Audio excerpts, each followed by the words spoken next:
Hi and welcome to Luminize foundation. आज के हमारे D57 के क्वेश्चन में हमारा जो मेन इशू है डिस्कशन का वो है jobless growth in India. So recently हमारे यहाँ जो स्टैटिस्टिक और कुछ रिपोर्ट्स आई हैं जो ये बताती हैं कि पिछले कई टाइम से बहुत काफ़ी लंबे टाइम से जब से इंडिया ने अच्छा खासा ग्रो करना शुरू करा है, हमारे यहाँ जो ग्रोथ हो रही है वो मेनली जॉबलेस हो रही है। मतलब जिस तरीके से जिस रेट से हमारा इंडिया ग्रो हो रहा है उस रेट से हमारे यहाँ एम्प्लॉयमेंट ग्रो नहीं हो रही है। तो इसी फेनोमेनन को हम बोलते हैं जॉबलेस ग्रोथ। इंडिया हमेशा से पिछले 20-30 सालों से जब से अच्छे से ग्रो करना शुरू किया है इंडिया ने, वो हमेशा से ये एक इशू फेस करता आया है, दैट इज जॉबलेस ग्रोथ। तो इसी पे बेस्ड हमारा एक क्वेश्चन है आज का। Analysing the persistent challenges of unemployment in India particularly related to jobless growth, examine the factors contributing to the high unemployment rates. तो हमको ये क्वेश्चन में डिस्कस करना है कि ये जो इंडिया में जॉबलेस ग्रोथ से रिलेटेड जो परसिस्टेंट अनएम्प्लॉयमेंट का चैलेंज बना हुआ है, इसको कौन कौन से फैक्टर्स जो हैं इसको कंटिन्यू करने में या इसको फॉरवर्ड होने में या मेंटेन रखने में हेल्प करते हैं। तो हमको बेसिकली इन शॉर्ट डिस्कस करना है the reasons behind the jobless growth in India, particularly on the economic side. हमको इकोनॉमिक पॉइंट ऑफ व्यू से ज़्यादा डिस्कस करना है। सो यहाँ पे डिस्कस करना शुरू करते हैं। हमारे आंसर के हमेशा की तरह 3 पार्ट रहेंगे, इंट्रो, बॉडी, कंक्लूजन। इंट्रो में we will discuss with in brief about the report की क्या स्टैटिस्टिक बोलते हैं, सो दैट हम एक बैकग्राउंड दे पाएँ कि किस बेसिस पे हम ये बात बोल रहे हैं कि इंडिया में जॉबलेस ग्रोथ होती है। बैक बॉडी पार्ट में हम रीजंस डिस्कस करेंगे कि what are the reasons behind that jobless growth in India, and then we will move on to the conclusion कि इसके क्या सॉल्यूशन हो सकते हैं। तो let's start with our answer. Intro में हम ये डिस्कस करेंगे कि कैसे इंडिया की जो जॉब क्राइसिस है ये एक सीरियस और परसिस्टेंट प्रॉब्लम है, जो millions of young and educated people जो है उनको इफेक्ट करती है कि वो उनको फॉर्मल इकोनॉमी में कोई सुटेबल या अप्रोप्रिएट एम्प्लॉयमेंट ना मिल पाए। Centre for monitoring Indian economy एक इंडिपेंडेंट थिंक टैंक है जो इकोनॉमिक इंडिया की इकोनॉमी पे स्टडी करता है और टाइम टाइम पे सर्वेज और रिसर्च करता है। इसकी रिपोर्ट की अगर बात माने तो इंडिया में 2021 और 2022 के मोस्ट ऑफ द टाइम, जो साल भर का मोस्ट ऑफ द टाइम था, उसमें अनएम्प्लॉयमेंट रेट 7% था, जो दिसंबर 2022 में नियरली 7.9% पहुंच गया था। ये जितनी भी इमर्जिंग इकोनॉमीज हैं जो बहुत फास्ट ग्रो कर रही हैं, उन सब में बहुत हाई था as compare to those emerging economies like Brazil, South Africa, China etcetera. तो अगर स्टैटिस्टिकली मैं आपको ये चीज़ दिखाना चाहूँ तो मैंने 2 पीरियड के स्टैटिस्टिक यहाँ डाले हैं। एक पीरियड है 2005 से लेके 10 तक का, और दूसरा पीरियड है 2017 से लेके 2022 तक का। दोनों ही पीरियड में आप ये ऑब्जर्व करेंगे कि हमारे दोनों पीरियड में जीडीपी ग्रोथ रेट जो था, जैसे 2005 टू 10 तक के पीरियड की अगर मैं बात करूँ तो यहाँ पे जीडीपी ग्रोथ रेट आपको देखने के लिए मिलेगा 9.5%, 9.6%, 9.3%, 6.7, 8.6%। ये बहुत ही अच्छा ग्रोथ रेट है किसी भी इमर्जिंग या डेवलपिंग इकोनॉमी के लिए।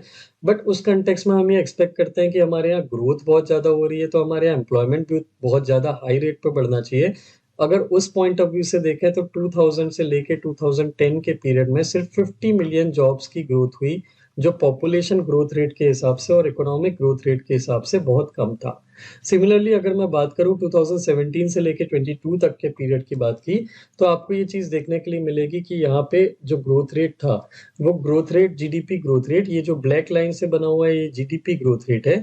तो हमको जो जीडीपी ग्रोथ रेट देखने के लिए मिलता है ये बहुत हाई था, एक्सेप्ट फॉर दिस ईयर 2020-2021 के पीरियड में जब जीडीपी ग्रोथ रेट नीचे फॉल हो गया था और नेगेटिव में चला गया था। लेकिन एम्प्लॉयमेंट ग्रोथ रेट अगर आप देखेंगे तो ये कंटिन्यूअसली 0% के आसपास बना रहा, और जब पेंडेमिक आई 2020 में तो फिर ये नीचे गिरा जीडीपी ग्रोथ रेट के साथ, और फिर उसके बाद वापस तो उठा, लेकिन जीडीपी ग्रोथ रेट जितना उठा उतना नहीं उठा। तो यहाँ पे एक चीज आपको देखने के लिए मिलेगी कि जब economic growth rate, GDP growth rate अच्छी होती है तब एम्प्लॉयमेंट ग्रोथ रेट उतना अच्छा नहीं होता, लेकिन जब जीडीपी गिरती है तब जरूर एम्प्लॉयमेंट रेट गिर जाता है।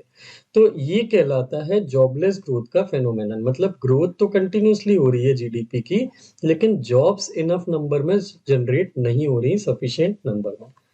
तो ये स्टैटिस्टिकली हमने देख लिया कि इंडिया में जॉबलेस ग्रोथ कैसे हो रही है और जॉबलेस ग्रोथ किस फॉर्म में दिखती है इंट्रो में। अब हम मूव करेंगे बॉडी पार्ट में कि क्या रीजन है इंडिया में ये जॉबलेस ग्रोथ के होने के। तो सबसे पहले we will start with brief background. जैसे इंडिया में टाइप्स ऑफ एम्प्लॉयमेंट कौन कौन सी होती हैं, कितने टाइप की एम्प्लॉयमेंट होती है मेनली, तो हमारे यहाँ मेनली 2 टाइप की एम्प्लॉयमेंट होती है क्लासिफिकेशन वाइज। एक होती है वेज एम्प्लॉयमेंट और दूसरी होती है सेल्फ एम्प्लॉयमेंट। वेज एम्प्लॉयमेंट वो एम्प्लॉयमेंट होती है जिसमें एक पर्सन किसी एम्प्लॉयर के अंदर में काम करता है, और ये भी दो टाइप की हो सकती हैं, एक रेगुलर वेज जॉब और दूसरी होती है कैजुअल या डेली वेज लेबर।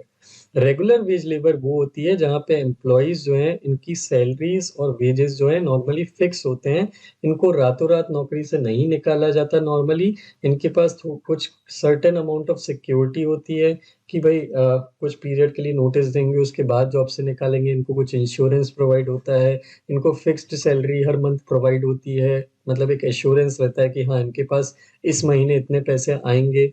तो ये गवर्नमेंट जॉब्स हो गई, प्राइवेट कंपनी की जॉब हो गई, एमएनसी की जॉब हो गई, ये फॉर्मल स्ट्रक्चर्ड जॉब्स होती हैं जिनको रेगुलर वेज जॉब बोला जाता है।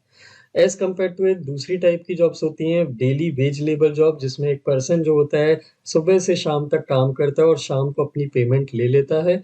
इसमें सिक्योरिटी बहुत कम होती है, किसी भी दिन इसको नौकरी से निकाला जा सकता है और इसके पास इंश्योरेंस या इनको कोई सिक्योरिटी या कोई बेनिफिट या पर्क नहीं मिलते हैं नॉर्मली।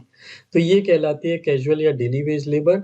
और दूसरी टाइप की एम्प्लॉयमेंट होती है सेल्फ एम्प्लॉयमेंट, जो जनरली वो एम्प्लॉयमेंट होती है जिसमें एक पर्सन खुद अपने लिए काम कर रहा हो, इसमें लेबर और एम्प्लॉयर दोनों एक ही है। अब हम बात करते हैं हमारे मेन क्वेश्चन के जो इशू है, जिस चीज हमको डिस्कस करनी है उसकी, कि इंडिया में जॉबलेस ग्रोथ के फैक्टर्स या रीजन क्या है। हम ये डिस्कस करें इसके पहले मैं आपको कुछ की टर्म बताना चाहूंगा जो मैं रिपीटेडली यहाँ पे यूज करूंगा। पहली की टर्म है आउटपुट रेट या आउटपुट ग्रोथ। आउटपुट ग्रोथ जब भी मैं आपसे बोलूँ इसका मतलब है कि जीडीपी ग्रोथ रेट की मैं बात कर रहा हूँ, कि हमारे किसी भी कंट्री की या किसी भी इकोनॉमी की जीडीपी ग्रोथ रेट क्या होती है। दूसरी मैं आपसे बात करूंगा वो होती है लेबर फोर्स प्रोडक्टिविटी रेट या labour productivity rate. Labour productivity rate का मतलब होता है एक वर्कर कितना आउटपुट जो होता है वो दे रहा है वर्क का। जैसे मान लीजिए एक दिन में मैंने मान लीजिए 100 kgs ऑफ व्हीट बनाया और 10 वर्कर काम कर रहे हैं, मतलब एक वर्कर की लेबर प्रोडक्टिविटी रेट क्या हुई, 10 kgs। अब अगर मैं मान लीजिए 110 kilogram of nearly wheat produce करने लगूं और अभी भी मेरे पास 10 वर्कर हैं, तो मेरी प्रोडक्टिविटी कितनी होगी पर वर्कर की, अराउंड अराउंड 111 kgs। ये प्रोडक्टिविटी लेबर प्रोडक्टिविटी रेट बढ़ गया। अब ये क्यों बढ़ा होगा, ये जनरली इसलिए बढ़ गया होगा 10 से 11 किलो, क्योंकि या तो डिमांड हाई हुई होगी या तो मैंने कोई एक नई मशीन लाया हूँ जिस मशीन पे अगर वर्कर काम करेंगे तो वो 1 किलो व्हीट ज्यादा प्रोड्यूस कर सकते हैं। This is called as labour productivity rate, तो आपको ये याद रखना है। और तीसरा होता है एम्प्लॉयमेंट रेट। एम्प्लॉयमेंट रेट मतलब सिंपली कितनी ग्रोथ हो रही है एम्प्लॉयमेंट में with the increase in the growth of output. तो ये तीन वर्ड है जो मैं आपसे रिपीटेडली यूज करूंगा आपको ये समझाने के लिए कि इंडिया में जॉबलेस ग्रोथ क्यों होती है इकोनॉमिकली। तो सबसे पहले तो हम बात करते हैं कि जॉबलेस ग्रोथ इन इंडिया के पीछे डिमांड या रीजन क्या है। पहला रीजन की अगर मैं बात करूं तो लेबर की डिमांड को डिटरमाइन कौन करता है, इस पे डिस्कशन, क्या किस किस रीजन से लेबर की डिमांड आती है।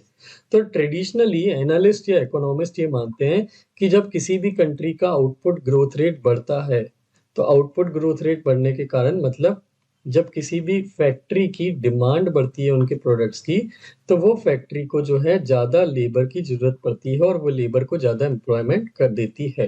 तो पहला फैक्टर जो कोई भी गवर्नमेंट या कोई भी जो जो इकोनॉमी या एनालिस्ट हैं वो ये मानते हैं कि लेबर की रेट डिमांड उतनी ज्यादा होगी जितनी आउटपुट की डिमांड होगी। लेकिन ये अकेला रीजन नहीं है जो लेबर की डिमांड डिसाइड करता है। कोई कंपनी या कोई फैक्ट्री कितनी टेक्नोलॉजी यूज करती है इस पे भी लेबर की डिमांड डिपेंड करती है। तो मान लीजिए अगर किसी फैक्ट्री की प्रोडक्ट्स की डिमांड बढ़ रही है लेकिन वो फैक्ट्री टेक्नोलॉजी का यूज ज्यादा करती है, तो उस केस में लेबर की डिमांड नहीं बढ़ेगी।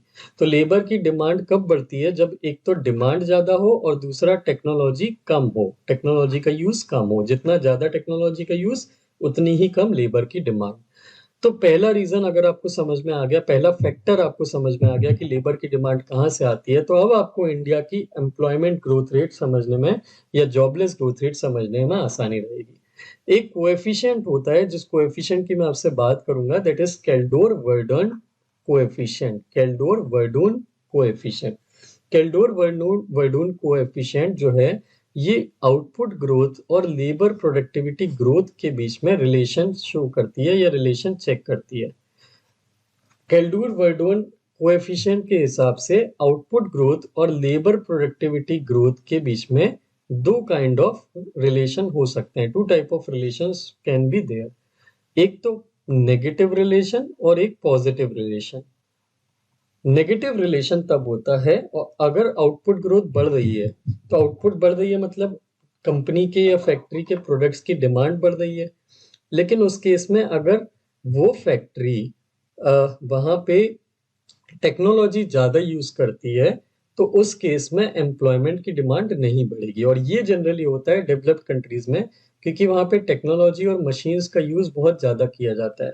तो टेक्नोलॉजी और मशीन के ज्यादा यूज होने के कारण इन टाइप की कंट्रीज में आउटपुट ग्रोथ और लेबर प्रोडक्टिविटी रेट में नेगेटिव रिलेशन होता है। मतलब यहाँ पे आउटपुट की ग्रोथ होने से एम्प्लॉयमेंट के रेट पे कुछ खास इम्पैक्ट नहीं आता।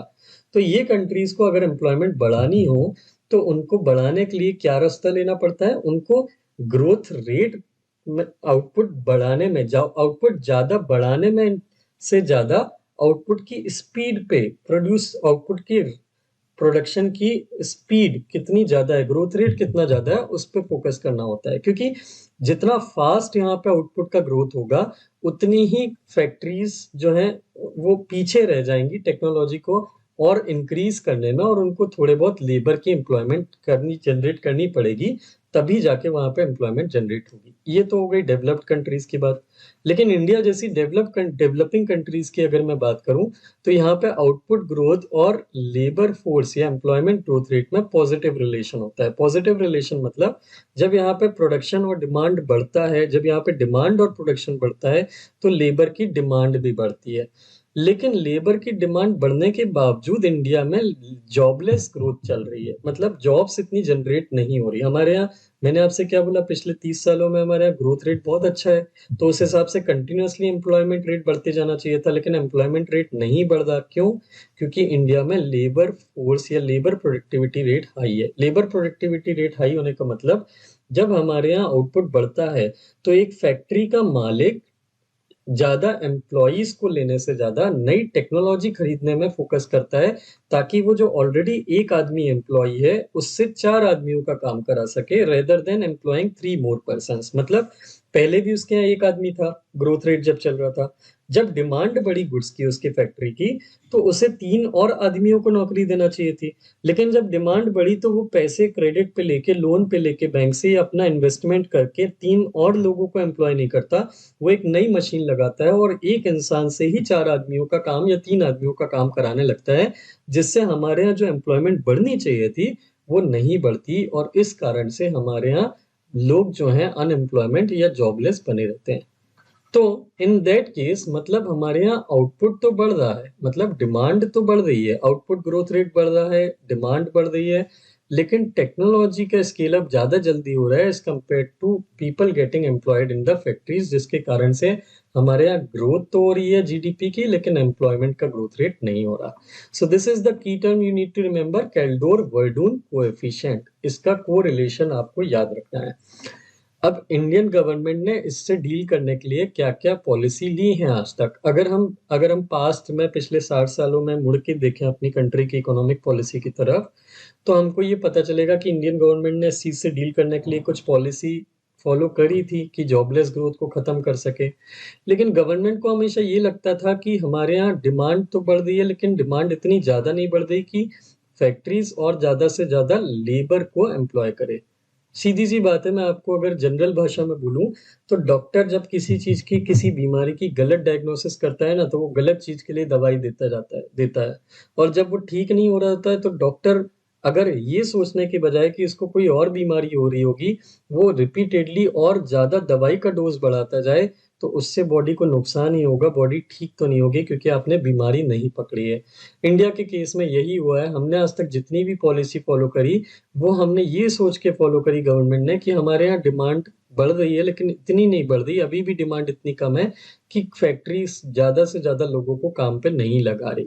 जबकि प्रॉब्लम कुछ और थी, हमारे यहाँ प्रॉब्लम क्या थी डिमांड तो बढ़ रही थी, लेकिन फैक्ट्रीज लोगों को नौकरी पे लगाने के बजाय ज्यादा से ज्यादा टेक्नोलॉजी का स्केल अप कर रही थी, जिससे इतनी एम्प्लॉयमेंट जनरेट नहीं हो पा रही थी। तो ये एक जनरल फैक्टर है behind the jobless growth of India. इस बिहाफ में मैं अब आपको मैंने पॉलिसी की बात करी है कि इंडियन गवर्नमेंट ने ऐसी पॉलिसी फॉलो करी, तो हमको उन पॉलिसी के नाम भी पता होने चाहिए कि क्या पॉलिसीज फॉलो करी। तो हम मेनली अपनी जो पॉलिसीज हैं उसको 4 ग्रुप में डिवाइड करते हैं। पहली होती है कीनीशियन थ्योरी। कीनीशियन थ्योरी के अंदर में गवर्नमेंट डिमांड को बढ़ाने पे काम करती है, लोगों को ज़्यादा से ज़्यादा मनी प्रोवाइड करके, ताकि लोग कंजम्पशन बढ़ाएं, जैसे टैक्स एग्जेम्पशन देके। ज़्यादा टैक्स एग्जेम्पशन मतलब लोगों को टैक्स कम भरना पड़ेगा, लोगों के पास पैसे ज़्यादा रहेंगे तो लोग खर्चे ज़्यादा करेंगे, लोगों का कंजम्पशन बढ़ेगा, तो फैक्ट्रीज अपना प्रोडक्शन बढ़ाएंगी क्योंकि उनके प्रोडक्ट बनेंगे। ये कहलाती है कीनीशियन थ्योरी। दूसरी पॉलिसी होती है fiscal policy. Fiscal policy industries को सपोर्ट देती है अपना आउटपुट बढ़ाने के लिए, ताकि जब उनको किसी सब्सिडी का सपोर्ट मिलेगा या प्लांट का सपोर्ट मिलेगा तो वो अपने आप प्रोडक्शन बढ़ाएंगे, और प्रोडक्शन बढ़ाने के चक्कर में वो एम्प्लॉयमेंट को भी बढ़ाएंगे। ये कहलाती है फिस्कल पॉलिसी। तीसरी पॉलिसी कहलाती है महालानोबिस स्ट्रेटेजी। यह हमारे इकोनॉमिस्ट थे, स्टैटिस्टिशियन थे, पीसी महालानोबिस, उन्होंने दी थी।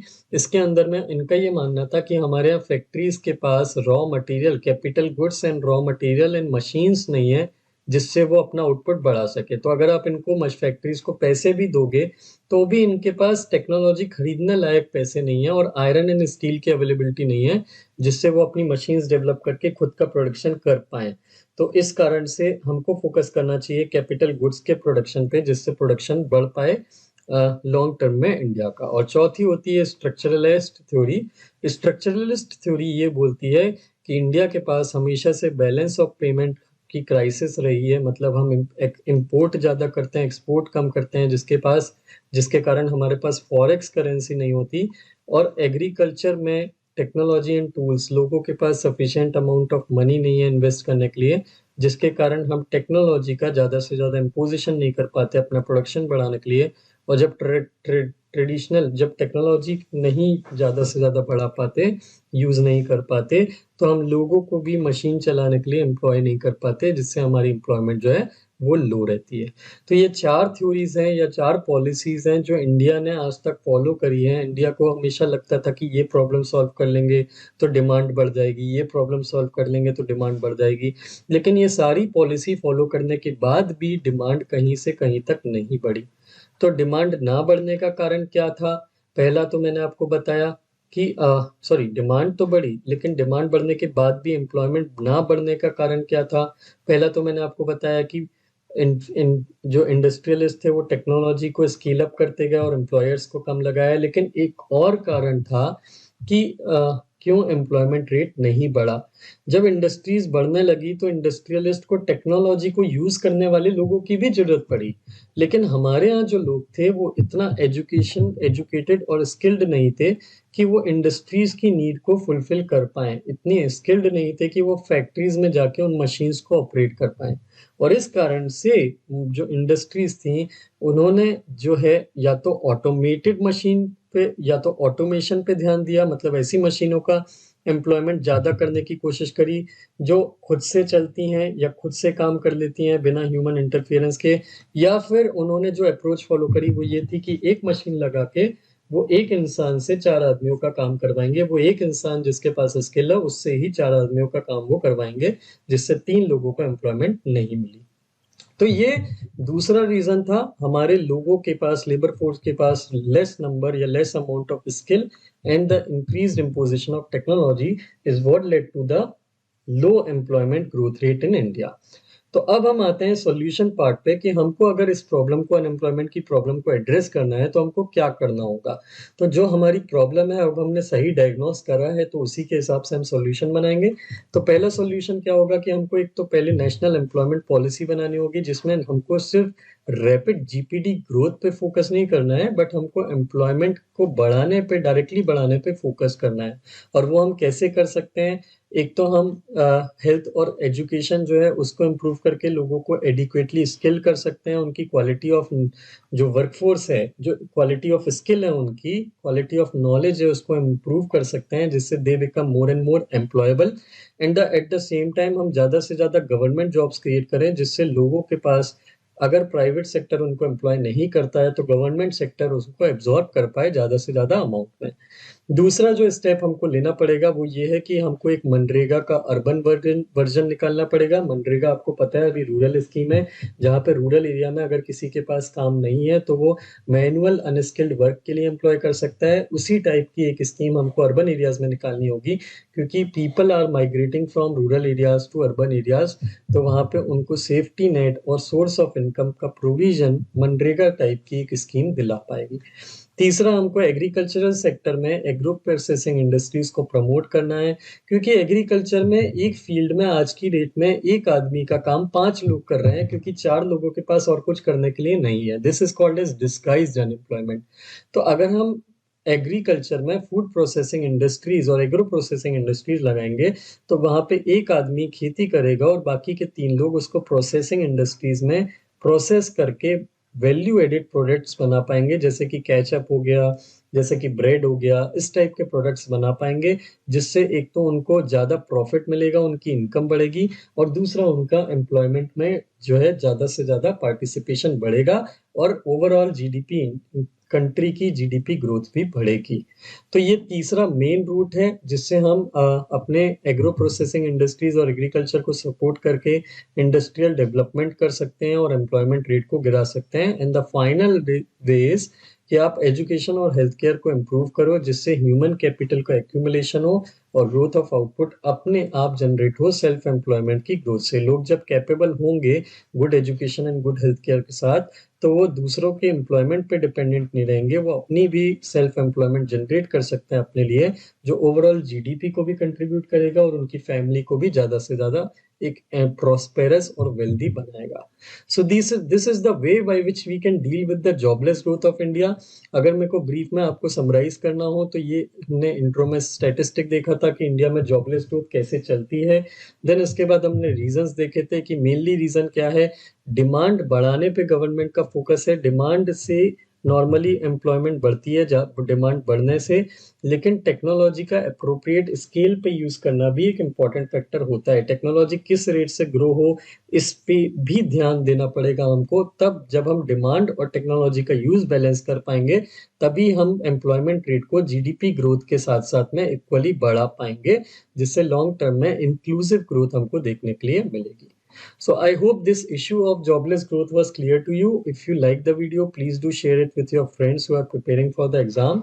And इस वीडियो के डिस्क्रिप्शन में आपको एक टेलीग्राम चैनल की लिंक मिलेगी, उस टेलीग्राम चैनल को ग्रुप को भी ज्वाइन करिएगा। उस टेलीग्राम चैनल में मैं इस आंसर की पीडीएफ डालूंगा, जो पीडीएफ आप डाउनलोड कर सकते हैं अपने सेल्फ रीडिंग के पर्पज के लिए, जिससे आपको भी उसका बेनिफिट मिल पाए। Thank you very much for watching the video.